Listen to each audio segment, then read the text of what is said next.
1, 2, 3, 4. Screen time, screen time, screen time, screen time. It's my screen time too. Screen time, screen time. Hello, and welcome to It's My Screen Time Too, the podcast where two moms review the best and worst in children's programming, from Netflix reboots and YouTube shorts to Disney classics and Pixar blockbusters. We watch, you listen. Find out what you can tolerate watching for family movie night, what to avoid altogether, and what you'll want to watch alone voluntarily. I'm Deborah. And I'm Katie. And I have 3 kids. Tony is 12 and Libby and Nate are 9. And I have 2 kids. Jay is 7 and Kenny is 4.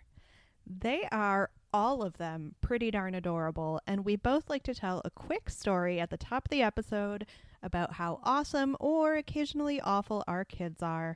Because in addition to being witty and incisive pop culture consumers, we're moms too. Deborah, what have your kids been up to?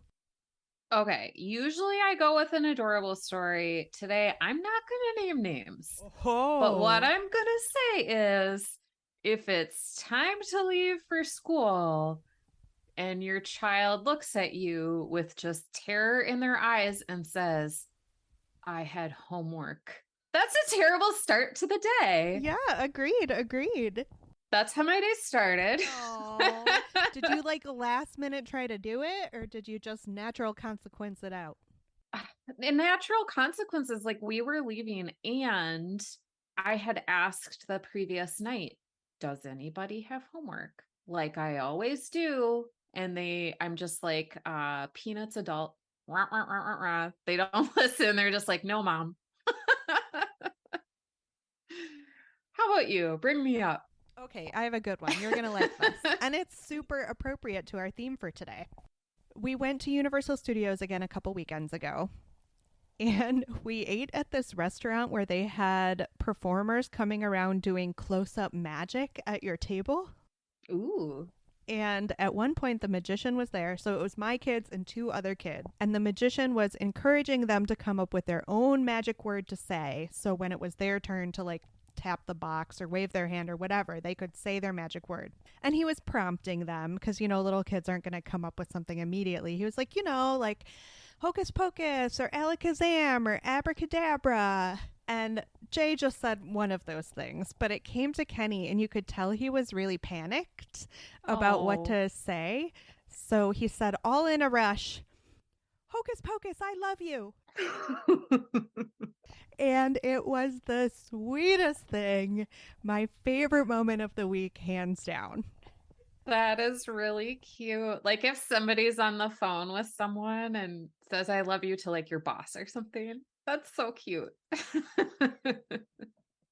talk about screen time in the news. I feel like this is kind of an upper of a screen time in the news article as well. You found it. It is an August 19th article from Romper by Jen McGuire. And the headline is, Eating dinner with your family in front of the TV is good, actually. And the headline says it all pretty much. It's a personal anecdote about how the author felt pressure to perform dinner with her family, even though there was no one else there to see it. We have all been on the receiving end of the advice that you should all sit down at the dinner table together as a way to reconnect at the end of the day and to form lasting bonds with your children. And she just realized that it wasn't working for her. It wasn't working for her and her kids. They weren't having meaningful conversations, and they were all just doing it and feeling pressure while they were doing it. And she said once they started eating in front of the TV, that's when they actually started having meaningful conversations without the pressure of the dinner table between them. I feel like this falls into that awesome category that even though we know it exists, it's so easy to forget that what works for the ideal family will not always work for your family. And what is right is not always right for you. Right. Yeah. What did you think about this article? I really liked the article. I thought it was a fun read, a well-written essay, a different type of perspective. I just started reading Romper articles and I like them a lot. And she's a writer whose kids are a little bit older because the little kid stuff no longer really speaks to me. I've already made my mistakes in that arena. I'm looking for how I can feel bad about parenting tweens and teens now, right? Yep, that tracks, that tracks. Well, my family doesn't eat in front of the TV much at all, but I did when I was a kid, and I'm fine. Do you eat at the family dinner table, or are you like bopping around doing different things? We have a eat-in kitchen, and that's where we primarily eat all our meals. And I mean, one nice thing about the pandemic was that we ate a lot of meals together every day. So yeah, we are generally a sit down and eat together type of family. Does I would it say feel most more nights. organic to you? Because that's what the author of this article was bringing up, mostly that the concept of the family dinner table might be fine, but it did not feel natural for her family at all. You don't feel like you have to force it? Not at all. And if I did, I would be exploring other options. Mainly, okay, so the room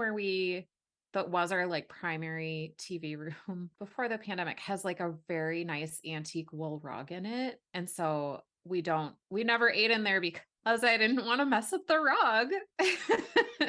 And now we have a newish couch in our basement that used to be the playroom, and I don't want to mess up the couch. So it's really my prioritizing things over people, I guess, that dictates where we eat. Well, no, and it did. I felt like she didn't explicitly say how old her kids were, but it felt like she was talking mostly about tweens and teens. And I feel like even that small difference can be huge when you're talking about not messing up the furniture while eating. And that seems like such a silly practical consideration. But yeah, there's a reason tables are tables. They're easy to wipe off. And we don't have to worry about irrevocable damage done by pasta sauce. Yeah, I'm sorry, my dog is barking. And I've also learned that for older kids, if you're not like looking face to face, like I've heard parents often have good conversations driving in the car because you're both staring straight ahead and not looking at each other. It can make it easier to talk about awkward stuff. And I wondered if this mom was experiencing that because they're like watching some reality show, talking to one another. It's not so forced. That is the cliche difference between male and female conversations, right? So they say that women have conversations face to face and men have conversations side by side. Right, video game time. Yeah, video game time. Gross. Or the cliche is like they're fishing, they're sitting together staring out at the water, and that's when they can open up. She does say that she has boys. I wonder if that at all contributes. Right. Good point. How about your family? Where do you eat dinner or other meals? Our eat-in kitchen has a high top table. And Kenny is still small enough. I mean, it works better now, but for a while we were split and the kids were at a kids' table that was like just next to the big table. Mm-hmm. But that doesn't really facilitate conversations either. They are, in general, far too young to eat on the couch. If we're having like a family movie night, and sometimes we'll go crazy and have it be like all snacks, and that means like crackers and cheese and like things that aren't going to make a mess, then yeah, we have on a couple of occasions eaten in front of the TV, but it's at the point where it feels like a special occasion to do that. Mm-hmm. Yeah. Nice. And as far as having deep conversations around the family dinner table, like they're at the age where they're still pretty open. Either that or they just want to tell me stuff about Minecraft. Yeah. Do you have any follow-up or should we talk about our today's topic? I'm super excited to talk about today's topic. Hocus Pocus 2 is what we watched. It was released on September 30th, 2022 on Disney Plus. It's rated PG. It runs 1 hour, 43 minutes, and it's produced by Walt Disney Pictures. The movie was directed by Anne Fletcher, who directed the original Step Up, the questionable rom-com 27 Dresses, The Proposal, and that cute Netflix movie about misfit teens discovering drag titled Dumplin'. She started her professional life as a dancer and choreographer and started directing in the early aughts. The screenplay was written by Jen D'Angelo, and this is her first big movie credit. She previously wrote for TV, including episodes of Cougar Town, Workaholics, and the very short-lived Young Rock. And this is, of course, the much anticipated sequel to the 1993 Halloween classic, Hocus Pocus. So if you need a refresher, the original plot is about Max, who's a newcomer teen to Salem, Massachusetts, and she accidentally revives the Sanderson sisters 3 witches who attempted to steal the souls of all the children in Salem in order to achieve eternal youth centuries ago. With the help of the school's popular girl, his little sister, and a cursed cat named Binks, Max has to prevent them from doing the same in 1993 before the sun rises on November 1st. And in the sequel we watched, Becca is a misfit witchcraft dabbler teen in modern Salem, Massachusetts, who accidentally revives the Sanderson sisters again. With the help of her 2 besties, one bestie is a ride or die friend, the other one is a newly popular girl who drifted away from the other 2. Becca must keep the sisters from performing a super spell to make themselves all powerful before the sun rises on November 1st. And the movie begins with the young, alive Sanderson sisters and gives them a backstory, which Katie was not fond of. Well, everyone gets a backstory now, whether we want it or not. Why did we pick it? Because it's Halloween. We want to watch something seasonal. The original is a classic. The arrival of the sequel has been highly anticipated by Gen Xers and elder millennials like ourselves. And it's fun to see what's new for Halloween content. Yeah, well, let's get right to it. Why don't you briefly explain your experience of the original? Did you see it in theaters as a kid? I think I did. I have really fond memories of the original, but I barely remembered the plot. So you haven't watched it again with your kids? I plan to, but no, I didn't before recording. Gotcha. How about you? I have very distinct memories of seeing it in the theater as a child, being really quite scared, having the biggest crush on the little boy that later became Binks the cat. Oh, Because I feel like Max, the teen character, was too old for me because I was only, 11 years old at the time.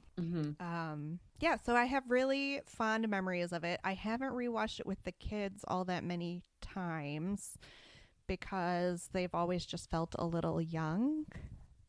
But, and we'll get more into this later, we did rewatch it recently in preparation for the sequel coming out. Nice. I should also say I loved Bette Midler when I was a kid because of the movie Beaches, I think.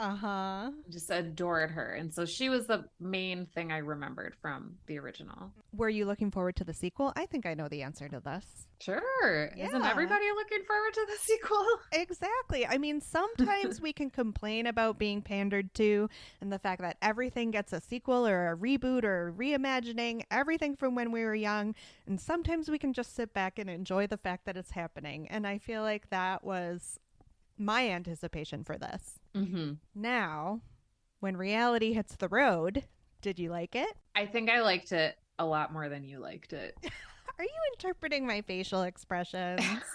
I did enjoy, well, that, and I did enjoy it, but I need to watch the original and see if that lives up to like what I remember. I don't know. Yeah, that is so often the problem with the movies we loved as kids, that it's hard to get over our emotional response to them as children and see them with fresh eyes as an adult. But I feel like we've been doing this long enough that we have learned that you can't be too precious about the things you liked as a kid, and some of them are terrible now. That said, I do not think the original Hocus Pocus is terrible now. I am a dyed-in-the-wool romantic, and I always like romantic storylines more than any other kind. So the fact that instead of dealing with like the budding romance trope with a little side soupçon of sibling rivalry like the first one did, this new sequel was more about like female friendships and what to do when you get older and grow apart and what it means to grow up and stuff like that. And I know these are important themes. Another well-worn trope. It just doesn't resonate as much for me. I just don't care for it as much. I didn't have that same reaction. I didn't go into it expecting any kind of plot, and I wonder if this is because you have sisters and get to live your life as one of 4 sisters. But I found the sister plot line very compelling, and the ending of the Sanderson sisters very satisfying. That's interesting that I could like it less because it more closely mirrors my own experience. Well, and maybe because I don't know, like I don't have a sister, neither does my daughter. It just always seems like a very nice thing to have in your life. So whenever I see, so maybe I feel about it the way you do with like you're looking for like the Hollywood romance storyline. Maybe I'm looking for what it would be like to have to be part of a coven of sister witches. Aren't we all, Deborah? Aren't we all? Do you find yourself as Libby gets older having any sort of anxiety about teenage girls and their behavior towards one another? And did that contribute to your enjoyment to the movie at all? Oh, I don't think I wasn't really thinking about that All right, that's fair. while I was watching it. I applaud your ability to compartmentalize. That I do like that trope though, where the one friend gets cooler and ditches the other friend. That's in a lot of other movies. It's very relatable for anybody who's gone to high school. Let's talk about the cast and characters. Obviously, the big draw for this movie was the reunion of the big three. You have Bette Midler, obviously, Sarah Jessica Parker, and Kathy Najimy as the Sanderson sisters, and they are all back for this movie. What did you think of their performances here? I loved them. They're such pros. They're so good. Double heart emoji. They could not have done it better. I didn't think. They did a really good job at making them look ageless. I mean, you could tell that Bette Midler was a little bit older, but I'll be darned if Sarah Jessica Parker didn't look the same as she did in 1993. I know, and that was 30 years ago? She may actually be feasting on the souls of children. Is that math is right? Yeah. Yeah. Yeah, that's incredible. Just incredible. And I thought that they were super fun. I thought everybody was great. I didn't recognize any of the kids, but the main character, Becca, is played by Whitney Peak, who is in the new Gossip Girl show. You watched that, right? That reminds me, I need to watch that. Okay, it's still on the to watch list. Mm-hmm. And then the other two from the trio of girls, Belissa Escobedo and Lilia Buckingham, I didn't recognize them from anything. Me neither. There were a couple of big name grown-ups in there. We had Tony Hale from Veep and Arrested Development, and he played a dual role as the evil pastor from the Sanderson sisters' backstory and the mayor of modern-day Salem. He was also the father to the popular friend. Mm-hmm.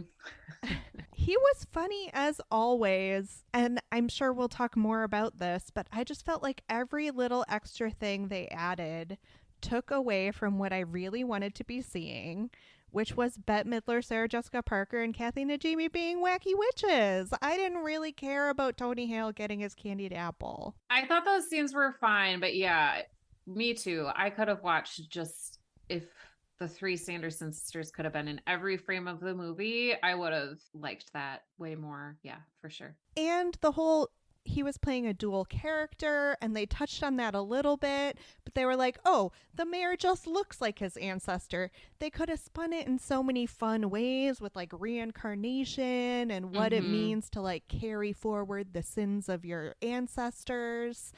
But they didn't do any of that. So it was, in that sense, a little bit of a lost opportunity.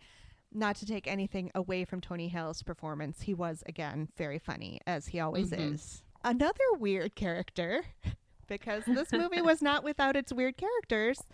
The actress Hannah Waddingham from Ted Lasso played this witch that comes to the young alive Sanderson sisters at the beginning of the movie and essentially explains to them that they're witches and then disappears forever. Like, she doesn't come back. She's not like a mentor to them. When they first introduced her, I could have sworn she was going to like come back and save the day. In like modern times, she was going to be like the Glenda the Good Witch and appear in a bubble or something. But no, she was just, I guess, an exposition factory, or like fulfilling the need for us to have this absurd backstory for the Sanderson sisters that no one cared about to begin with.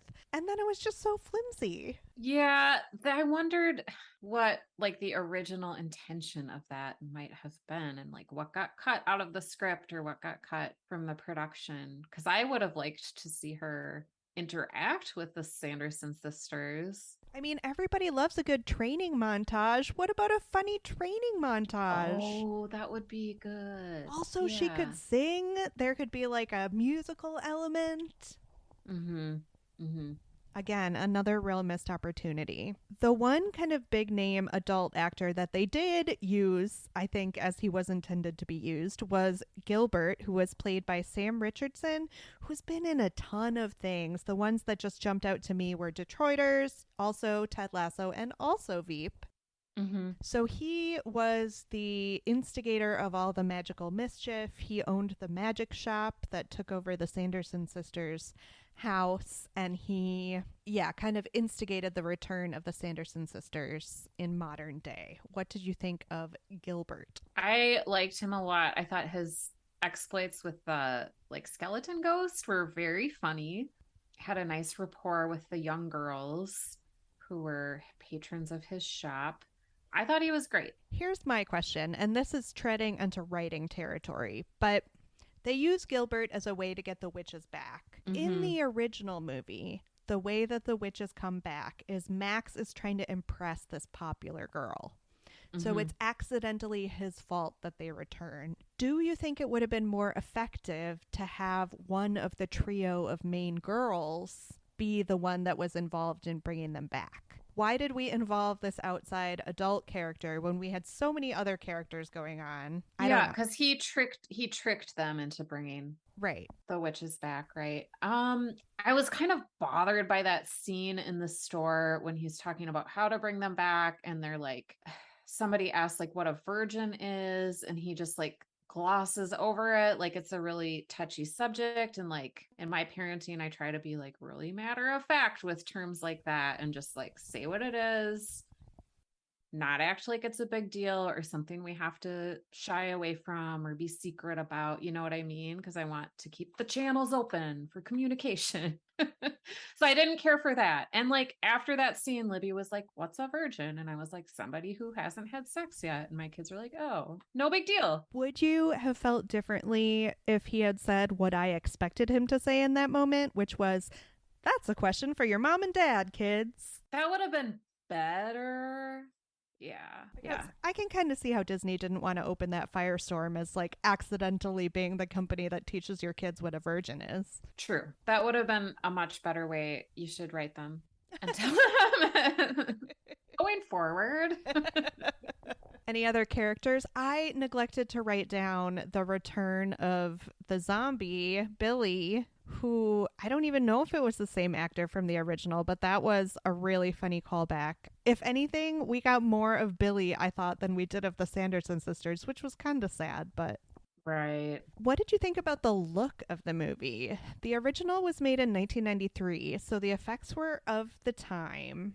But instead of making more realistic effects, since they have the technology to do that now in 2022, they've kept things looking distinctly budget friendly.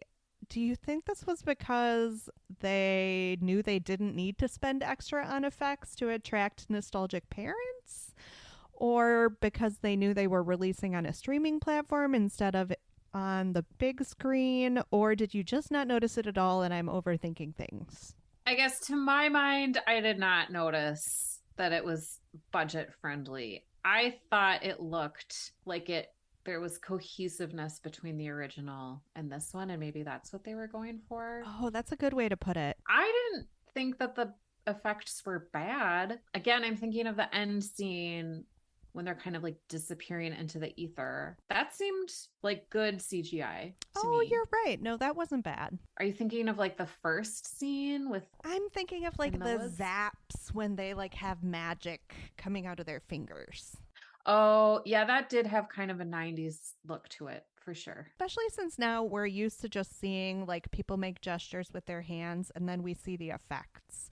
Mm-hmm. We don't necessarily Yeah. need the tiny lightning bolts. Is that what the original looks like? Is that the same type of effect? I don't remember. I wonder how those Hollywood people work. Do they, you know how like sometimes libraries will have something in their collection where they need to get like a really old type of technology to view it again? Uh-huh. Do you think there's like a antique archive of old movie effect making equipment and they're like gotta go back into the vault? I don't know. I think I'd be willing to guess that the movie industry is just as bad at maintaining old technology as every other industry is. So if they were trying to, they would Probably. have to scramble to find it. So talk to me about the writing. Who did they write this for? Did they write it for kids or did they write it for parents? This is kind of a rhetorical question because obviously they tried to write it for both groups. Did you find that it was more successful one way or the other? I think they definitely made the movie for us because I have seen all kinds of social media hype created by mostly women, I think, are around our ages saying they're super excited for Hocus Pocus too. And maybe that's just who latched onto it, but it felt very made for me. I did watch it with my kids. Two of them bailed. Libby's the only one who watched the whole thing. And then when it was over, she was like, I'm not even sure I liked that movie. I'm with you, Libby. And I was talking with friend of the pod, Amy, about this, and she thought it was definitely made for the adults in the room. If that was the case, I just wish they'd have leaned into it more. Again, with spending so much time on the Tony Hale character, with not foregrounding the witches as much, or the grown-up witches as much as I wanted them to, it was like, if you know that you're doing this for the parents, you don't need to engage in all that unnecessary frippery. Right. Those three women actresses, though, are like big, big, big stars now. Maybe they were like, we're here for 2 days. Maybe I don't know, maybe the script was written to accommodate them making like an appearance, but not being the whole thing. I don't know. Then is it worth it? Should we even have bothered making it if that was the case? Oh, I think it was worth it. But we can disagree for sure. Obviously, Bette Midler, we had to use music in this movie. The original used music to great effect in that Winnie, the witch played by Bette Midler, sang a version of I Put a Spell on You on stage at a Halloween party and literally put a spell on everyone. They felt the need to have a mirror scene in this movie, which again, Bette Midler, I understand. You got to have singing. Mm-hmm. And she sang One Way or Another. That's the title of the song, right? I think so. And I didn't find it to be nearly as effective. I didn't think it was as good a choice. I would have taken a reprise or some sort of remix of I Put a Spell on You instead. What did you think? I am torn about this a little bit. Of course, you want Bette Midler to sing, but if there's going to be a song, make it a musical or don't have any music at all. Okay. Is where I fall. And it felt like pretty organic to the original, at least. Kind of like in the same way that at the end of Back to the Future, they have like that whole scene where Michael J. Fox jams to Johnny B. Good. Yeah. Yeah. And I didn't find myself thinking, well, they should just make Back to the Future a musical. So it felt like more of a piece with the plot. Whereas this, yeah, you could see that being written into Bette Midler's contract. But then they shoved another song at the beginning when the witches first appeared. They like sang a little ditty to no one in particular, and there was no such scaffolding in the plot like they happened to be at a party with a stage. Right. And it was that first song that made me think, oh, it's going to be a musical. And then it wasn't, which decide one or the other. Exactly. And then they did have a really weird musical ending, like over the credits, where it was like split screens of the three different witches singing, like in a recording studio, and they weren't actually together. And that felt very much more like, oh, well, we just got these women while we had them. So we filmed some takes of them singing this song and we put it all together. And that was fun. And if you want to do that, that's fine. But the way that they tried to integrate it into the plot in this one, sadly, did not work for me. Mm-hmm. Right. Let's talk about the structure and length. I was trying to think, and Do they even release live action kids movies into theaters anymore, or is it only animated movies? What about Secret Headquarters? Was that It's only a streaming. theater release? Okay. I don't know. Yeah, I was trying to even think when the last, and I'm talking even pre pandemic, when the last non animated, like big live action kids movie would have even been. I think that's a good question. Oh, wait, are we counting like Disney remakes of cartoons? Because I guess that counts. That's kind of a different genre, don't you think? That's like a micro genre, sort of. Yeah, it's like some weird amalgam of the two. Yeah. I wonder if the weaknesses I saw in the plot are excusable because this is just essentially a TV movie. Mm-hmm. And I know we've had those conversations about like we shouldn't be making so much of a distinction between theatrically released and streaming content anymore because there's a ton of great stuff being released on streaming. And I wish I had a way to articulate this better, but you know, Deborah, when we're sitting down to enjoy a sneakerella, we are not expecting it to hang together as a plot in the same way that we would for a theatrically released movie. The stakes are certainly lower for a movie that you watch at home on opening weekend, which is what we did. I don't know. I think in general, I thought it was a real missed opportunity and it could have been better. And I don't want to poo poo any of the creative people involved. And I might cut this, but when I looked at the writer's credits, I was kind of shocked that they would have handed this to essentially a first time feature writer. Such a beloved franchise. It seems like a big swing to take. And maybe Disney was like, oh, well, you know, it's just on Disney Plus. It doesn't ultimately really matter. I don't know. Yeah, that's a good point. I don't know. And it's always really hard to tell, like, who had their hands in what and what was the intention. Because sometimes theater releases are like focus grouped so much that they take the humor right out of them because they're trying to like hit the common denominator. And that's just not, then it's not funny for anyone because it's trying to be funny for too many people. You're exactly right. That's true. But it's not like this felt like it was taking particular risks in any way. Right.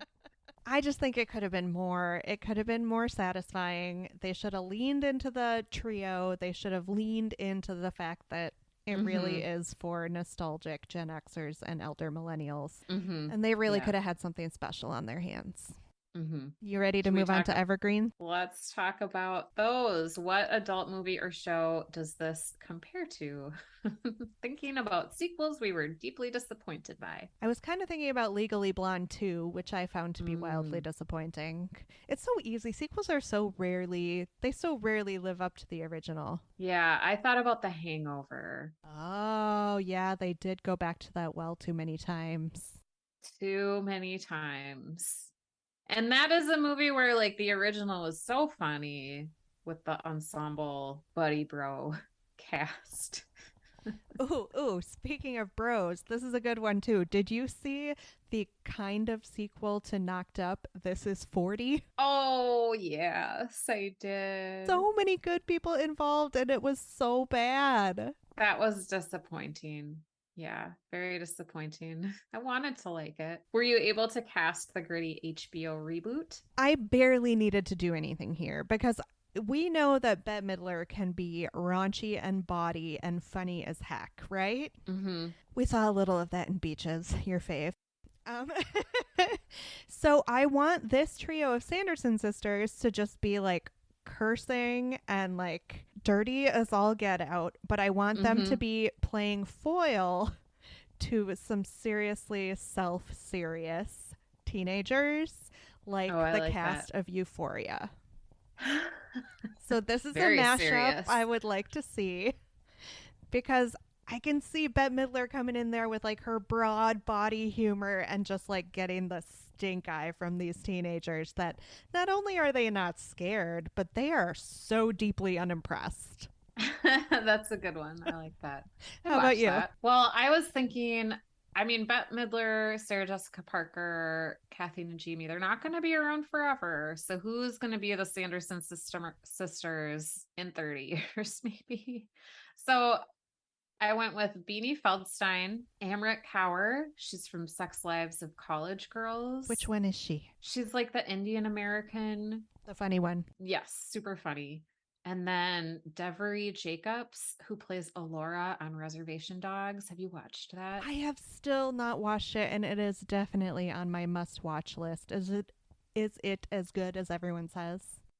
I loved it so much. Yeah. Two things. Watch Reservation Dogs is really, really good. And also, Devery Jacobs is 29 years old. She's playing a high school girl. Believably, was it better when we were kids? Obviously, yes. This did Yeah. not dim my nostalgic love for the original, thankfully. Yeah. Would you watch this alone voluntarily? No, and I probably won't No. watch it again with my kids. Bummer. Yeah, I probably won't watch it again, but in the month of October, we will watch the original. Yeah, Yeah. my kids hung with it through most of the original, and I don't think it was at all too scary for Jay. Kenny's attention span is such that we can easily gloss over scary things because he'll just go do something else. Oh, that's good. 10 seconds on whether this is good for our kids. I think I just said it. What do you think? I think it's fine, but there are probably better Halloween movies that you could find. Yeah. Ratings? How old do you think your kids will be before you have them watch Beaches? I mean, I was probably around Libby's age when I watched it, so maybe soon. I mean, how else is she going to learn what an over-the-shoulder boulder holder is? Right? Ratings? I'm going to say 3.5. And I'm going to go just slightly lower with a 3. This was not good, but it was not terrible, and it definitely benefits from fondness for the original. Well, thank you for listening to this episode of It's My Screen Time Too. If you enjoyed our show today, please share it with someone you think might enjoy it too. You can find us on all the socials, Facebook, Instagram, and Twitter at My Screen Time 2, or send us an email to myscreentime2@gmail.com. We'd love to hear your show or movie suggestions, article recommendations, or general comments about the show. Our website is myscreentime2.com. Our theme music was composed and performed by Deborah and her adorable children, and our podcast is produced by me, Katie. Tune in next time for more real talk about the movies and TV we watch with our kids because we have to, and sometimes because we like to. Bye!